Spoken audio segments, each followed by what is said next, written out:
Viewers, আরও একটি নতুন পর্বে বাঙালির ফুড চ্যানেলে তোমাদের জানাই অনেক অনেক স্বাগত। আজ আমি মালপোয়া বানাই দেখাবো। আম দিয়ে এই মালপোয়াটা তৈরি করব। তাহলে তোমরা ভিডিওটা শেষ পর্যন্ত দেখো। ভালো লাগলে ভিডিও লাইক করবে, সাথে আমার চ্যানেল সাবস্ক্রাইব করে পাশে দেওয়া বেল বাটনটাকে অন করে নিও। তাহলে পর্বটা শুরু করছি। সবচেয়ে প্রথমে দেখো, একটা ছোট বাটির এক বাটি আমি এখানে আমের যে পাল্প থাকে সেটা নিয়ে নিয়েছি। সাথে দেখো এখানে আমি আটা নিয়ে নিচ্ছি। তো আটা আমি ছোটো বাটির এক বাটি মতন নিলাম। সাথে অল্প একটু আটা কিন্তু আমি বাঁচিয়ে নিলাম, পরে লাগলে পরে ইউজ করব। এছাড়াও আমি ছোটো বাটির অর্ধেক বাটি সুজি নিয়ে নিয়েছি।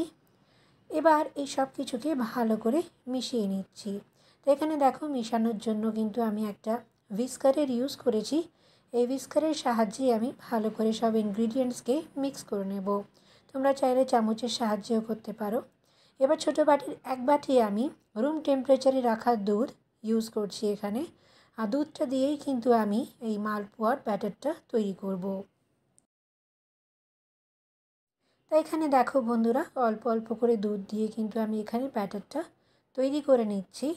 খুব বেশি দুধ একবারে দিয়ে দিলে পরে ব্যাটারটা খুব বেশি পাতলা হয়ে যেতে পারে।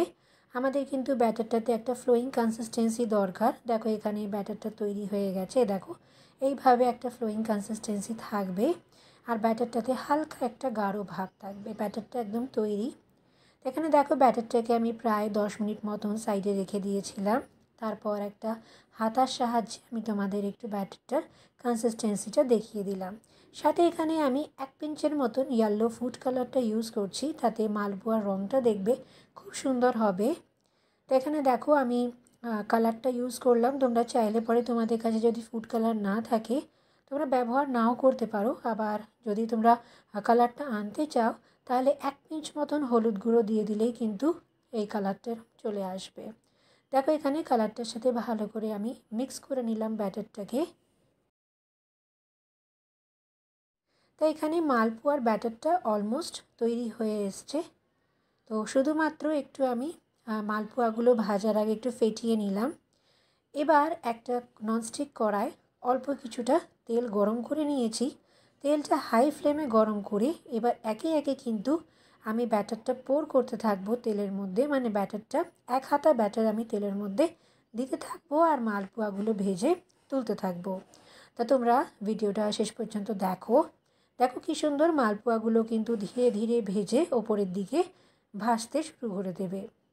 তা দেখো এখানে এইভাবে যদি তোমরা আমের মালপোয়া বানাতে চাও, বাড়িতে খুবই সাধারণ পদ্ধতিতে বানিয়ে নিতে পারো। খেতে কিন্তু খুবই টেস্টি লাগে। অবশ্যই কিন্তু একবার এইভাবে আম দিয়ে মালপোয়া বানিয়ে দেখবে। তো এখানে দেখো আমার একটা কিন্তু মালপোয়া তৈরি হয়ে এসছে। হালকা একটু লাল রং এসে গেলেই আমি দেখো তুলে নিচ্ছি, একটা মালপোয়া তৈরি। আর ঠিক এইভাবেই আমি একের পর এক মালপোয়াগুলো ভেজে নেব। আমি এই মালপোয়াগুলো ভাজা মালপোয়াই তৈরি করছি। তোমরা চাইলে পরে যদি সুগার সিরাপে দিতে চাও তাহলে অল্প একটু সুগার সিরাপে এই মালপোয়াগুলোকে ডিপ করে সার্ভ করতে পারো। আমি শুধুমাত্র ভাজা মালপোয়াই সার্ভ করব, সেটাও কিন্তু খেতে অসাধারণ লাগে।